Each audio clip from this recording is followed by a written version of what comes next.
Good afternoon and welcome everyone to the August 12, 2024 official meeting of the City of Victoria Parks and Recreation Commission meeting.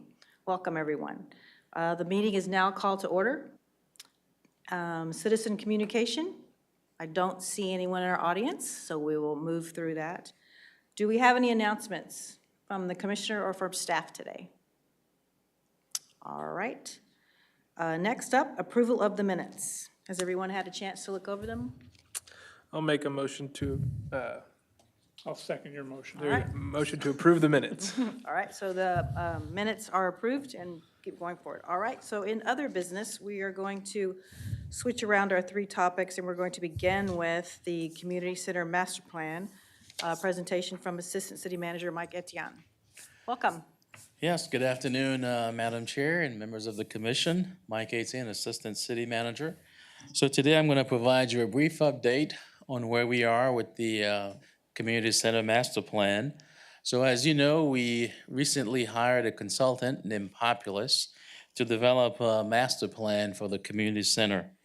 And the goal essentially is to completely renovate the community center facilities and the grounds as well, to essentially attract more visitors and events to the community center. So this map here shows that the community center is a regional facility. It attracts users and visitors from across the region. So it's very accessible from major highways and thoroughfares. So it's very well located. The community center, as you can see on this map, sits on 68 acres, and is very unique in that it has numerous entrance, but it has 68 very unique acreage. So it's unique because it provides a lot of different uses.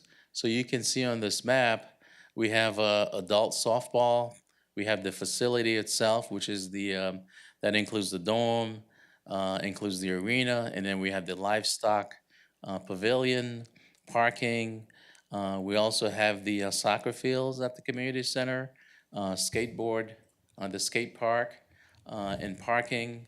And of course, we host the livestock show at the community center. So it's very unique, and it sits on 68 total acres. So in terms of the existing conditions of the facilities, so the community center buildings consist of about 90,000 square feet. Again, it was built back in 1968, so it's fairly old, dated. The dome itself consists of 12,300 square feet. Then you have the annex, that's about 7,279 square feet. And then you have the arena, which is the largest part of the community center at 46,000 square feet. Now, we know for sure that the facilities lack signage. There's only one entrance at the community center. And the goal is to have multiple entrances for our users. The main office, as you come in to the community center, is not very visible. It's to the side of the dorm. Parking lot needs improvement, and also we need more landscaping at the community center. So I have these pictures show you where some of the facilities are. First is the dorm. The dorm is very unique in shape. It's circular in shape, and it's in very good condition. But it does need climate control and technology upgrades. So when you go into the dorm at the moment, it's very cold. I think some of you may have been in the dorm. It's cold. It doesn't have heating. So that's one thing that we need to work to improve is the climate control. Also, the Wi-Fi is very, it really doesn't work. So we get numerous complaints that you cannot get telephone service, phone service in the facility. The sound system also needs to be upgraded. With regards to the arena, It's fairly narrow for rodeo, and we've heard that quite a bit from the livestock and rodeo users. They said that it's just too narrow for the rodeo and also equestrian events. The floors are too hard for rodeo. We've heard that the animals in the past would get injured because the floor in the arena is just too hard. And then in the back of the community center, you have the livestock show pavilion, and it's a good condition. It's in very good condition. However, it has no restrooms and also doesn't have a dedicated wash bays. Further inside, we have the annex, which is to the left of the building. The annex is in very good condition, but again, is dated. It needs technology upgrades, Wi-Fi. The sound system is lacking, as well as the audio. And then it does have a kitchen, the community center, but it's not really well equipped for cooking. So users tend to rely a lot on outside catering. So that's the existing conditions. This site map or plan shows the different locations of the facilities. So of course, as you come in to the community center, in the blue is the annex area. Again, the annex has some issues with regards to sound quality. HVAC is an issue. Then you can see the dorm itself. Again, it doesn't have heating, so it has significant issues that we need to upgrade. And then, of course, the arena in the back in the yellow, and the arena is just too narrow for rodeo, as I mentioned earlier. And also, we looked at the softball fields to the left or in the front of the community center. So these are the adult softball fields, and we currently have 4 fields there, and those fields need to be upgraded. The facilities itself need to be improved. We need new restrooms, concessions, dugouts, shade sitting, new fence. So it really needs a significant upgrade at the adult softball facility. So the consultant in the, I guess the committee also looked at how we can improve the adult softball fields. We also did a survey which was live for 21 days, and we received 883 responses from the survey, and most of the respondents came from this particular zip code, 77901. And one of the questions that we asked was, have you visited the community center? And most of the residents or respondents have at least 5 times that they've visited the community center. We also asked them what they think should be improved at the community center, and most of the responses said that the indoor arena needs to be improved, preferably a bigger arena. The parking lots need to be improved, as well as more or larger events at the community center. Most of the respondents also said that they would like to see more rodeo, horse shows at the community center, and also major concerts. Those were the 2 main responses. So to get community input and feedback, we established a planning committee, which includes representatives from the city, Parks and Recreation Commission, which includes our chair, Lori Eder, livestock show participants, as well as Victoria College, UHV, Tourism Board, and Farm and Ranch. So they serve as the planning committee, working with the consultant to provide feedback and general direction on the planning process. We also held several workshops where we had over 50 community residents attend, as well as stakeholders. So they provided us some very good input as to how we can improve the community center. So based on the feedback that the committee received from the survey and from the workshops, so this map or this site plan shows where some improvements could occur.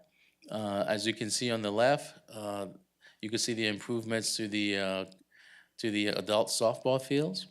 So we currently have 4 softball fields. One of the 4 softball fields will be converted into a baseball field, and you will have new bathrooms and also bleachers and covered seating and concessions. So you can see the improvements there. The baseball field is number 15, and it will be large enough to accommodate high school baseball. And then you could see the where we plan to make improvements to the entrance, which is number 4, to the community center. At the moment, there's only one entrance to the community center, which is the front. So with the proposed improvements, we would have entrances at the arena, the expo center as well.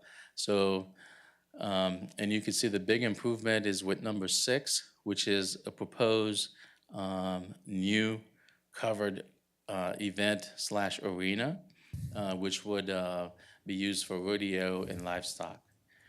And then we have improvements to the soccer fields, as well as parking where the carnival takes place. And you can see also on number 13, where we will have RV parking, so where you can have RVs and they will have direct access to connect to utilities. Parking was a major concern from the stakeholders. And you can see here, the consultant and the planning committee worked really hard to have more parking on site. So at the moment, we are looking at about 2,800 parking spaces on site. So we think that should be at least sufficient to cover the needs of the facilities.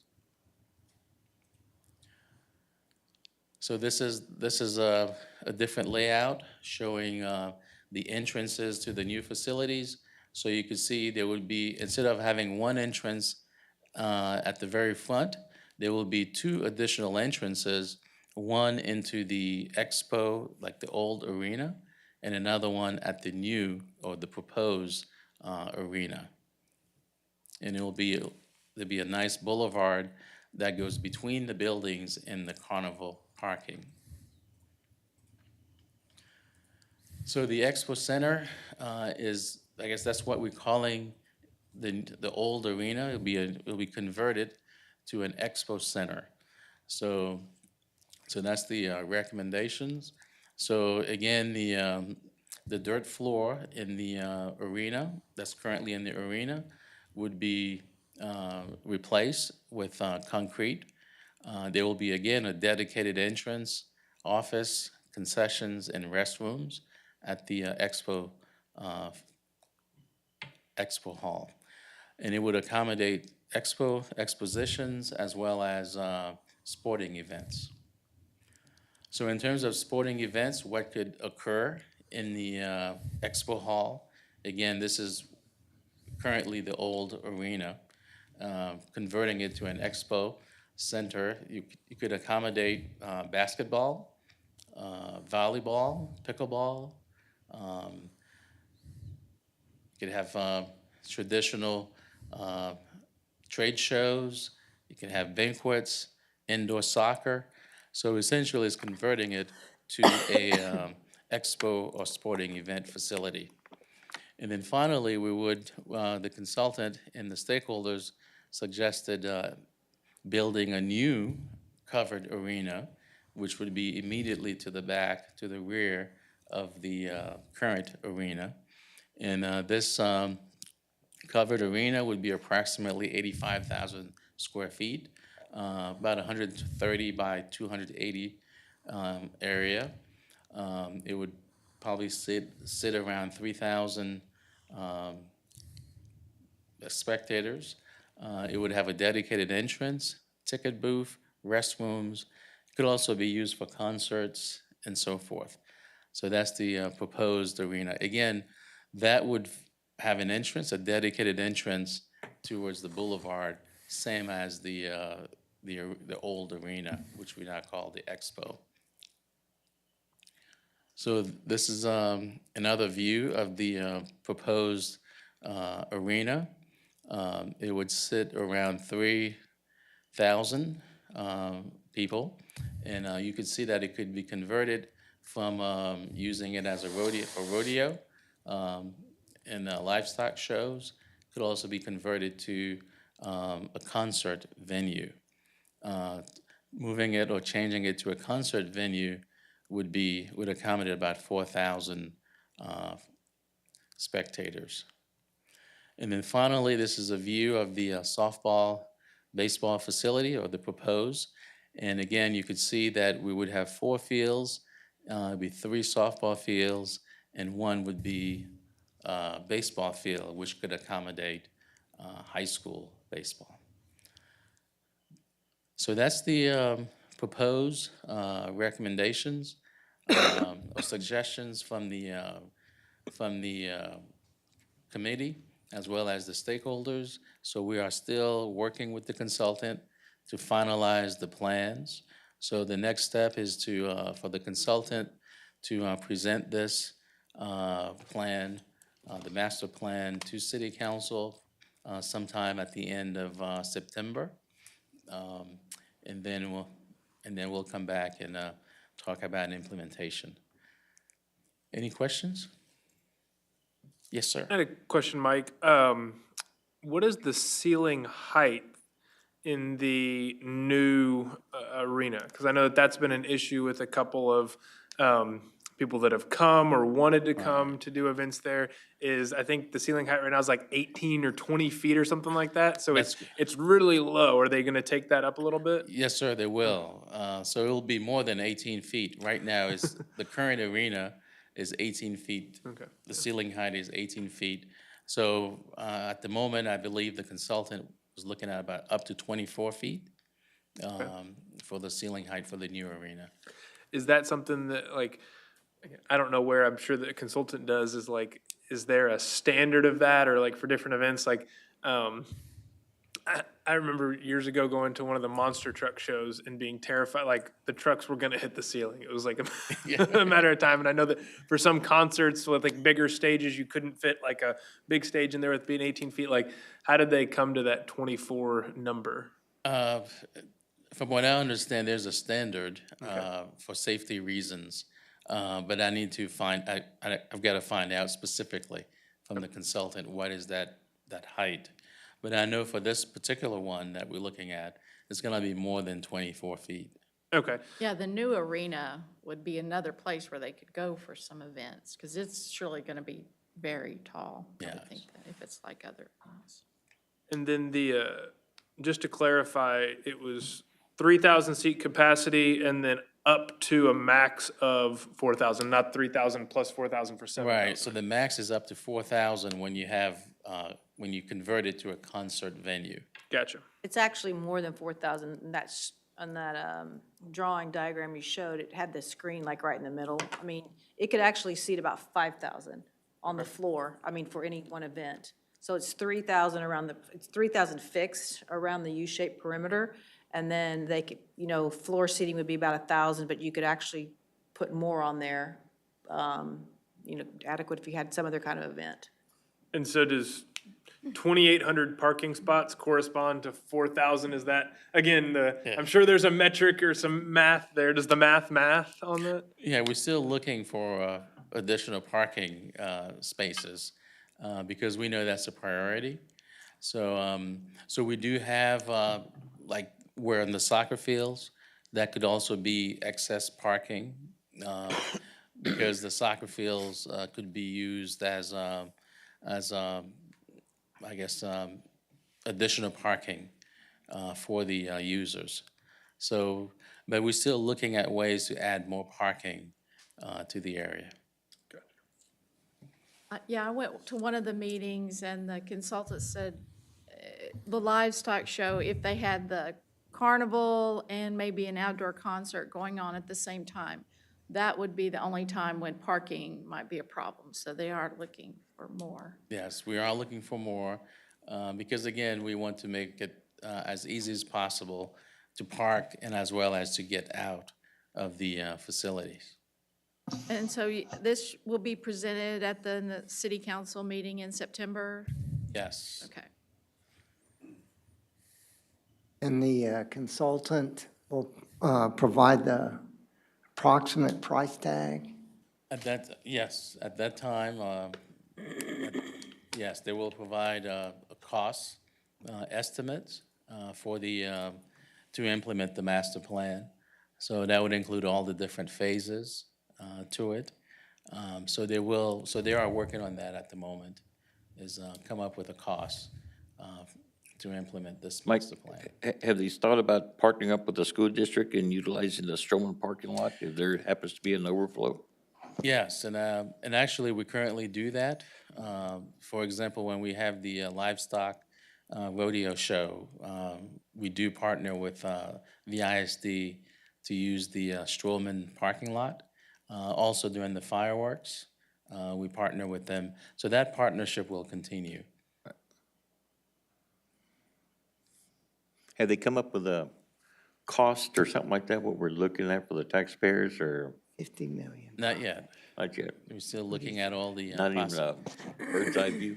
No, we're still looking at all the possibilities and, Be done in phases.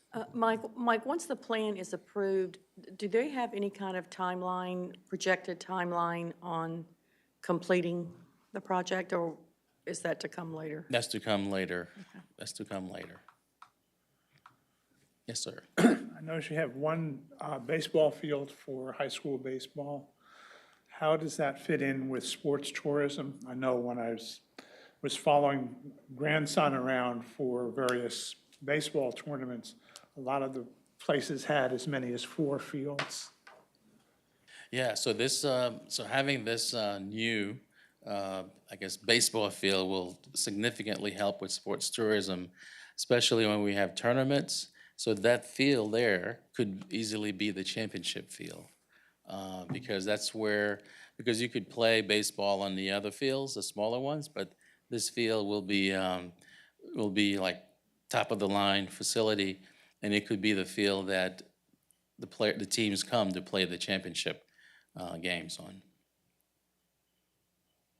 Is there a kind of a coordination there with VISD about having VISD regularly use that as their like home high school stadium, or it's gonna be purely to rent out sort of thing? Yeah, we're still in conversation with VISD and others, because you have St. Joe and the other schools that use, currently they use the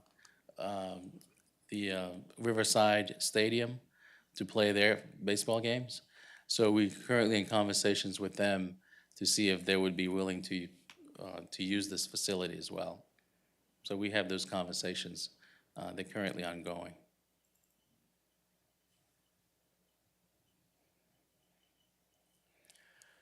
Any other questions? All right, Okay, well, thank you so much. Thank you, and thank you, Lori, for serving on the planning committee. I think and I thank you all for attending some of those meetings and giving feedback. So again, the consultant and staff, we are still working to finalize the plan, and it will be presented to City Council at the end of September. Thank you.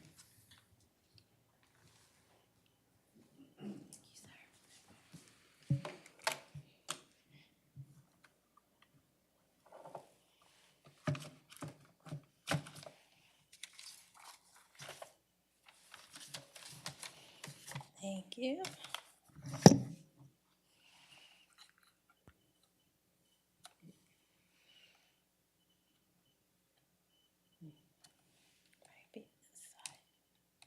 Maybe this side. Yeah. Thank you. Uh-oh, I think I shut everything down.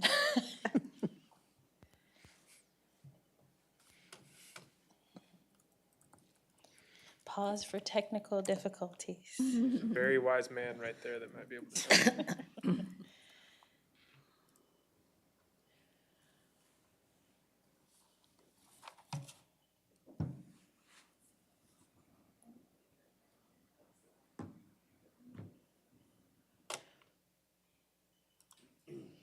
All right. All right, we're back. We're back. All right. Good evening, everyone. Lisa Wube. It's good to see everyone this evening, Chair, Commissioners. I'm going to highlight two key areas that are very important to us. One is our workshop date. We've been talking about this for a while. And then also a special initiative that is taking place with the city. It was just reported at our city council meeting on the 6th of August. And it is our unified special events process. So I wanted to highlight that just to keep everyone in the loop. This is an exciting time for us. So I'm going to highlight a few things for you tonight.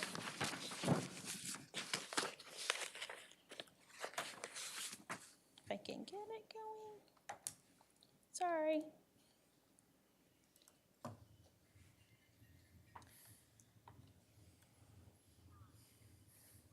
It's trying to work with me, George.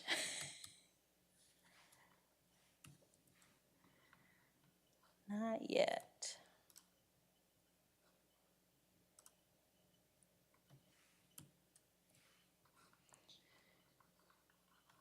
My apologies. Trying to load it.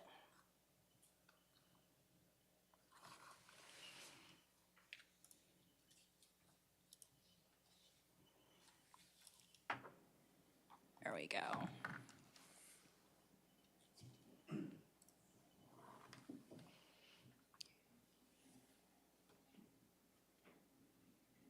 It's trying to get over there.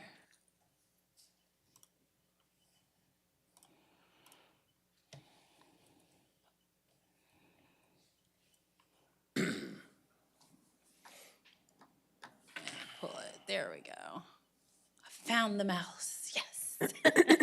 All right. Thank you for your patience. So again, this is the unified special events process. The goal for this was to create a one-stop shop for all special events that happen in the city of Victoria. So the goal was to improve the efficiency for customers and for staff, as well as the customer service experience, and to streamline the review process. So here are a few highlights that took place during the meeting here. All right. So here are the goals showing. So the existing ordinance, as it stands, it only applied to Parks and Recreation, and it did not include Victoria's Main Street. And so prior to April 2024, De Leon Plaza, the reservation process was managed by the City of Victoria's Parks Department. And so following the reopening, the newly expanded De Leon Plaza, the Main Street program, also assumed responsibility. So what we're trying to do is to bring together a more comprehensive process.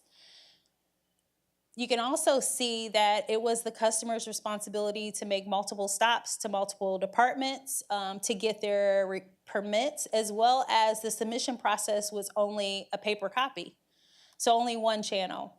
The proposed ordinance that we are looking at, it more clearly defines the elements of what exactly is a special event. So this ordinance is supported by the Unified Special Events Permit, Application Policy, and Procedure. So basically what's going to happen is, which is just very cool, we have created what's called the CERC. And this allows for the fire marshal's office, public works, Main Street, the police department, fire, all of the key city departments to be in the room at the same time. And what's going to happen is the applicant is going to start, they submit their online special events application 90 days prior to the event. The CERC, as we call it, they will review the application, and they will be reviewing that no less than 60 days before the event. And then step 3 is that the event organizer is going to come and present no less than 30 days prior to the event. And they're gonna make sure that that successful event takes place by making sure the event organizer has all of its permits and things of that sort. So that would include barricades. That would also include any street blocking permits. So we're all in the same room at the same time. So this process is still going through a number of, a timeline right now. So we just had the city manager's report. So it was just a high level overview of where we're headed. We actually have moved the August 20th to the beginning of September to talk through the first reading of the ordinance. The council, city council, was provided a draft, and it was a packet that outlined all of the terms and definitions and things of that sort. And as you can see, we'll continue to move through this in the next couple of months. And so our team wanted to make sure that you are well informed about where we're headed as a city. And so if you have any questions, I'll be happy to answer those at this time. Is there an ordinance now? So there is. I guess I didn't know that. Yeah, yes. And so And where it lies in the Muni Code, it's actually going to go into one centralized place now. Who's the steward of the ordinance? I'm almost positive. I might have to look for, Planning? no, I have to look. I apologize. I believe that right now it is showing in just in Parks and Recreation right now. And then the goal is to combine the Main Street into one chapter. So legal is working with us right now, but as where it's housed now is with Parks and Recreation. So now we're just trying to combine the two. So, yes. Thank you for that. Yes, sir. Lisa, what if there's an event that is trying to be planned in less than 90 days? I mean, there are smaller, facilities, rent, like if somebody wants to, in the annex of the community center, have, a meeting, a corporate meeting or something like that. I'm assuming that there's something, if it's sub 90, or are you saying, no, we're not renting out any facilities unless you give us 90 days notice? No, that's a great question. And so one of the most effective parts of this process is that this does not include the community center at all. The community center is going to operate independently. They will handle all the events that are indoor, and this is more of a focus for our outdoor events. So some of your large-scale events that you may be familiar with are Memorial Day Bash, our July 4th meeting. Although it's a city internal event, we will still review processes. A lot of those meetings require emergency planning, operation meetings. So we want to be able to bring anyone that typically has really, really large scale events, which could be anywhere from 500 to sometimes even at 100, but some require specialized permits. So we'll be all in the same room to help them get those permits. So is there going to be a clear delineation between, I'm having a family reunion at Riverside and, I want to host a concert at De Leon, so people don't, try to go through this whole process in order to Correct. host their family picnic sort of thing? You're absolutely right. That is the goal. So what's going to happen with the internal department, just to give you a little bit more detail, we will designate what we call a special event coordinator. And that coordinator will take in all of the applications in-house, and they will be distributed to the correct department, meaning if someone wanted to have an event at De Leon Plaza, well, that would go to Main Street. If someone wanted to have an event at Riverside Park, that would come to our facility, and we would continue to review the application. The goal is that once we get the application and it's reviewed, we go to the CERT committee, which meets once a month, and we will plan accordingly to make sure that if it's a family reunion or any of the sort, that they have everything they need prior to the event taking place. So everyone's in the loop, and it really allows for more transparency across the entire board, and it doesn't force the host to go to multiple places. They can go to one place, and then it makes it so much easier. So I think it sounds like a good idea as with regards to streamlining, but I'm still confused. Sure. What is considered a special event? And how, as a member of the public, would I know what to do or how even to start? Sure. So the process is pretty similar. Most of event hosts that come into the city fill out an application, and they fill that out either for the Parks Department or for Main Street. So they go independently. So to answer your question, the easiest way to explain it is we review those and we determine by different qualifications that are shown in the application. Someone may say, I want to have a parade. The ordinance is going to explain, is a long list of details. It will be a parade. It might be a event. It might be, there's a number of different definitions that are was going to gonna be say. outlined there. And that's what the ordinance is going to spell out. So they'll be able to clearly see what direction we need them to go. So I think the best example would be just the Memorial Day Bash. You know, every year that's something that takes place. And so there's special permits that need to happen there. So we just talk them through it. And we take it by case basis. That's really the goal. We may say this is not something that needs the CERC, and this is something we can do internally, and they're just renting at a park or things of that nature. Thank you for that. So you also Yeah. mentioned that this would start with a special events coordinator. Is that a new position in the city or going, and where is that position going to sit? Thank you for that question. So we're still trying to identify who that person would be. Ideally, we would like it to be housed possibly in our communications department or someone that already works in our special event focused areas like Main Street or parks. Currently, we have Barbara Kaler who works in our department as an admin who takes in all the applications. So it will be one email that will be sent. So it'll be like, you know, special event, victoriatx.gov. And so everyone will be in the loop to see that. Excuse me. Is it online now? It is not. It is not. Not yet. It's still being developed. It's still a lot of conversations that are taking place.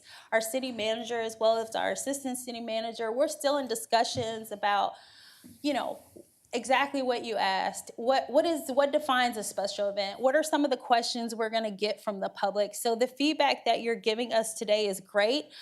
We want to be able to prepare our city to put on their best events. And so this is a way we're attempting to make it so it's much, much easier for the host, whatever that may be, whatever your special occasion may be. So I guess I'm a little confused. So who's drafting the ordinance now? So our departments, You both in are. collaboration, Parks and Recreation and Main Street, have drafted a draft ordinance for the city Already council. have an idea of what's going to constitute a special event, right? Yes, sir. Yes, sir. right. Yes. There's a one-page bold of all the different, what is termed as a special event. Yes, the threshold of 100 or 500 or 1,000 that has been discussed. And so we're still currently working with legal to outline that very clearly. So it's in its early stages. So it's in the early So- stages, so so the Lisa- city attorney's office is drafting Understand. the ordinance, Yes. working with staff from Correct. Parks and Main Street. Thank you. And the very first page or so will have definitions, Understood. you know, Yes. what is a special event? And then you'll have the definitions in the ordinance. Yes, sir. So the way that I understand it now, thank you, is that Yeah. there are special events going on. There's 5K runs, there's stuff Yes. at De Leon Plaza, there's the barbecue thing that's coming, there's all sorts of There's- events. yes. Special events. And now the city is working together, working with Main Street to put them under one place. The host goes to one place Correct? to apply for a permit, and then at the city level, all the agencies come in, sit in a room, Yes? discuss what are all the needs at one time for a successful event. That's So- it, that's all. To streamline it, okay, so it makes sense. See, I should have just given you this and just make it that simple. See, our minds, we've been working very, very hard together. So my brain is going 50 miles an hour about all the different conversations. But thank you for just sharing kind of a more simplified version for sure. But that's exactly where we're headed. Well, I do have a question to kind of follow up Yeah. on, Brian, though. What what's going to happen if someone does come into the city and there's less than 90 days and they do want to, Right. you know, what's the workaround for an event that comes in at 75 days prior to, and the city has the availability or the calendar for it? Sure. We are always, I mean, we're a customer service friendly city and we recognize that these things happen. We're trying to set a standard for the city. However, we're not going to be as rigid. We're going to look and see if we can accommodate. We do that quite a bit.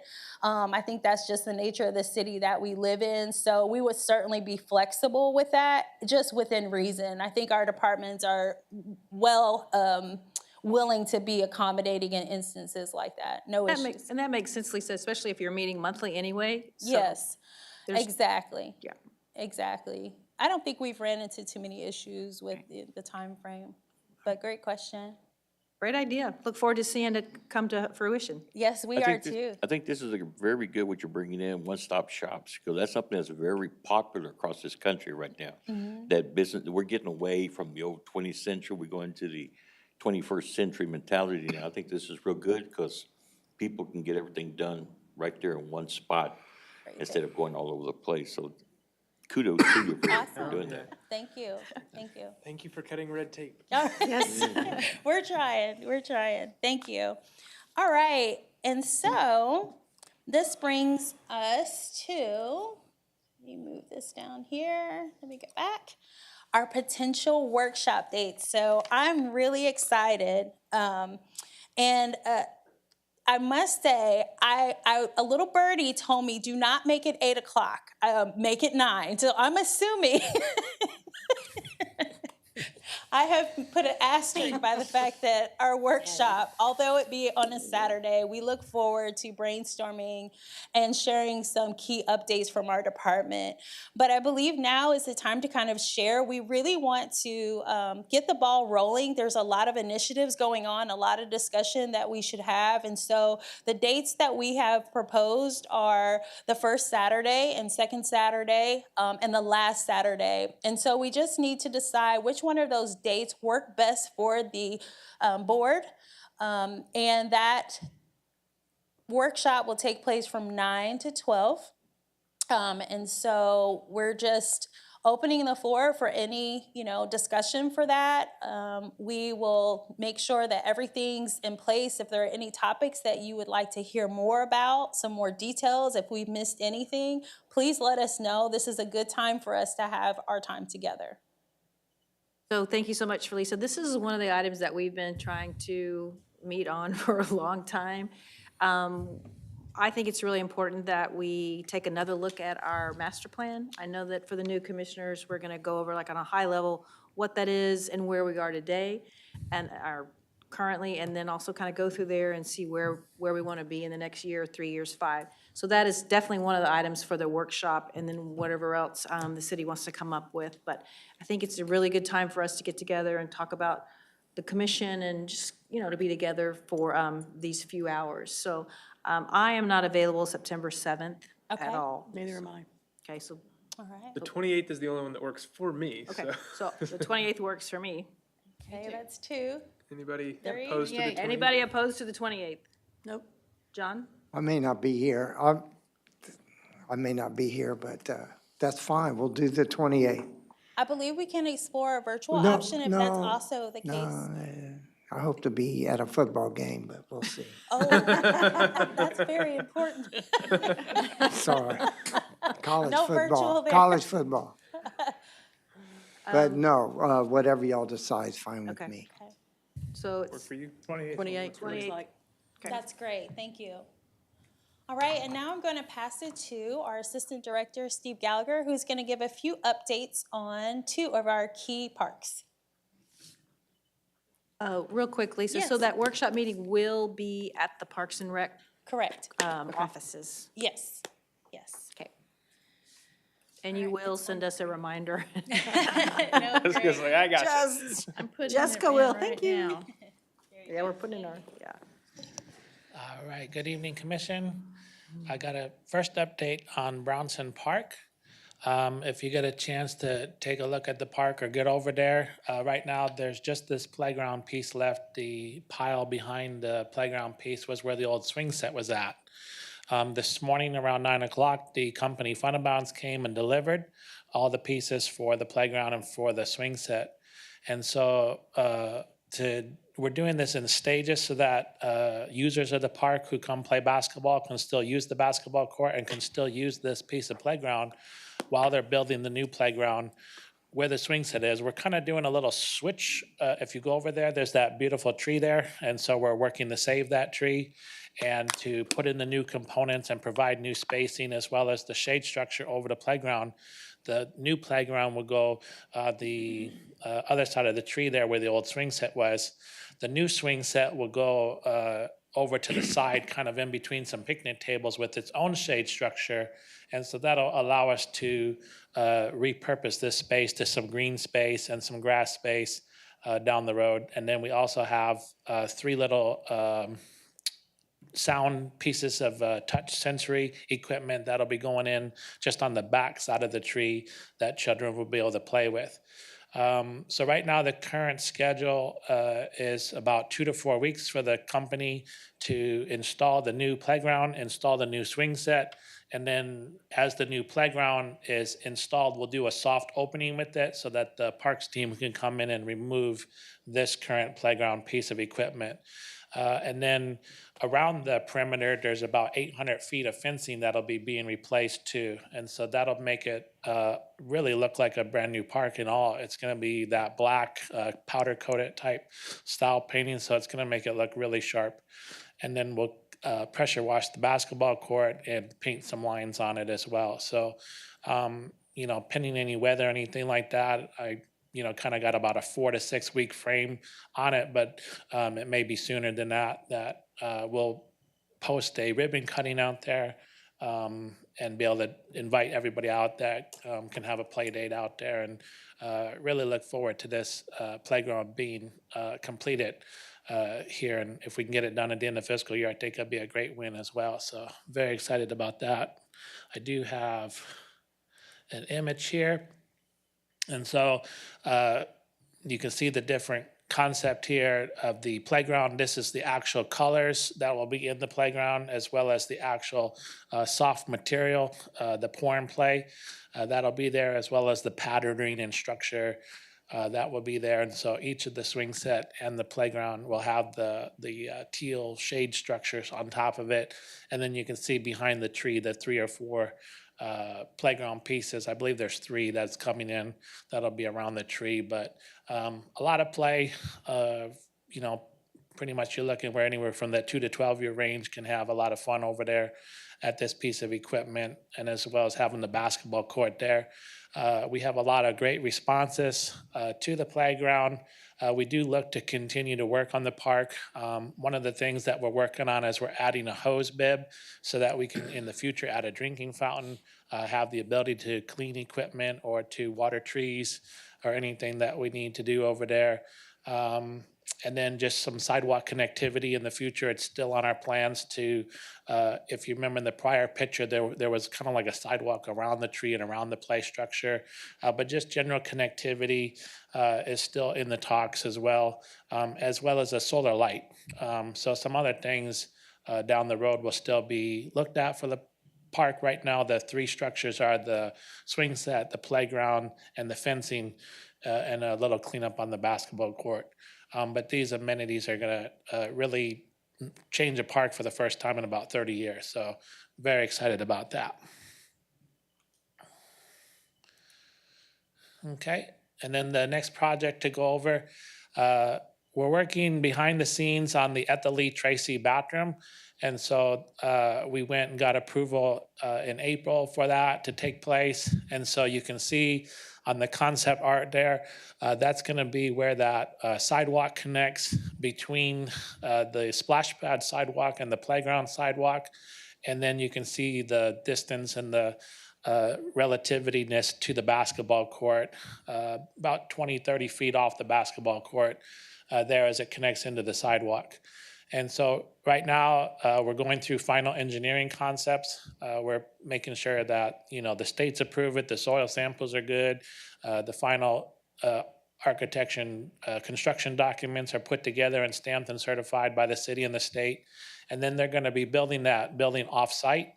And then it's gonna then start the on-site building. We're looking at on-site building early October-ish. We're gonna be also as well, if you go up behind the basketball court, there's the perimeter fence for the housing up there. That's where we're gonna connect into the water for the facility as well as where the sewer lines are and stuff. So some preliminary work to the pad will be started to be done. And then we had a conversation with the company. It's possible as early as mid-December that we can put it in, but just with any windows and construction and stuff like that, they said it's possible it can be early February. But they said that where they're at in their list of projects and stuff, they should be able to meet ours on the earlier side of that. And that's what we were trying to target when we were doing this, was that end of December timeframe. You know, either way, I think that, you know, the bathroom is definitely going to be a great expansion for that playground out there, as well as then by the time we open for the next season in mid-March for the splash pad, it'll be well in time for that season to kick off again next spring. So just wanted to give you a couple updates on the current projects that we had for the Brownson Playground and at the Lee Tracy restroom. Questions? Question. Yeah. You mentioned the splash pad. Do we have an idea of what, because I know that, I mean, ever since, 4 years we've been on this commission. Yes. We've had an ongoing issue with splash pads when it comes to the spring and we go to open, stuff's broken. Community center was broken for a couple of years, then Lee Tracy had the chlorination issue. Yes. How did we do this summer with, like, what percentage of the splash pads were open? What Beautiful percentage of question. the? We were elated for the project. So I would say pretty much, if you remember correctly, we did a $188,000 repair to Lee Tracy. You're practically at that point putting in a new splash pad for the next 15 years. Very little issues getting it up and running. And so the work that was done was definitely needed to change the tank and lower it in the ground to help the flow that was needed to allow the chemicals to stay balanced. And at Lee Tracy, between that time since it came back up in May till now, very limited downtime. And even, like, for example, during Hurricane Beryl, we had to secure the splash pads and were able to bring it up within 24 hours and get the chemicals balanced. As far as like weekend calls and stuff as well, nowhere close to anywhere that we had on it. So the sustainability of that splash pad was huge to do the renovation that we needed to do that, to save, you know, everybody across the community from those same questions for sure. Same thing at Community Splash Pad as well. Last summer, it got opened up again, and we only ran it for about 2 months in August and September. This summer, we've had very limited downtime to the community center splash pad. And anything that does come up, you know, I think this last week, the staff was looking at something and it was just a quick 24-hour fix, and able to handle a bunch of stuff in-house. So definitely it's been a blessing for a season. You know, and so maybe some of that has to do with temperature as well. You know, we've had low temperatures under 100 degrees most of the summer, and that helps not burn through so many chemicals as either. So, you know, if we can sustain that for 2-3 years in a row, I think we're on the right track. Well, awesome. Well, it seems like I know y'all have put in a lot of work over the Yeah. past couple of years, so it Very seems like excited. Yeah. we had a good summer. And then the last airline splash park, was that one? I mean, that one hadn't had problems in the past. Was it No, same this summer? I mean, again, that one's been our best splash pad. Has always purred like a kitten, you know, but it is an old one. You know, it is getting up there in age since 2008. So there's something that in the future that we'll need to look at any type of computer software or other just basic repair or preventative maintenance that can be done to maybe extend its life for a while. But then working with Lisa and stuff as we look at capital improvements to say, okay, you know, is it 25, 29, you know, 30, you know, at what point are you able to then go and say, okay, we need another $200,000 splash pad, right? Right. You know, I know, you know, we're looking at Riverside Park as one, you know, as well. So that's, if that's going to be sustainable for the community, we could probably talk about that at the workshop as well, or other future master plans. Like, what is the quantity of splash pads for a community, or what is the locations, in that, so. Well, I can say thank you. My grandchildren and I have visited every splash pad. We've been about 6 times, so we appreciate it. We're Thank you, enjoying it. thank you. We'll let the staff know, and we've talked to them just the other day and gave them a day of appreciation as well, and just, we had the National Park and Recreation Month. And I would say that out of anything, this summer for splash pads has been pretty breezy, it's been pretty good. Yeah. I've always kind of thought Riverside needs one, so. Yeah, Agree. so thank you. All right, is there anything else from staff? No? All right. All right, thank you. All right, are there any questions, thoughts, or last-minute comments from the commission? All All right, good information. all right. Well, Great. thank you Great. very much. Thank you. Thank you all. If that, then I will call the meeting adjourned at 5:55. Thank you so much. Thank you. All right. Thank you all.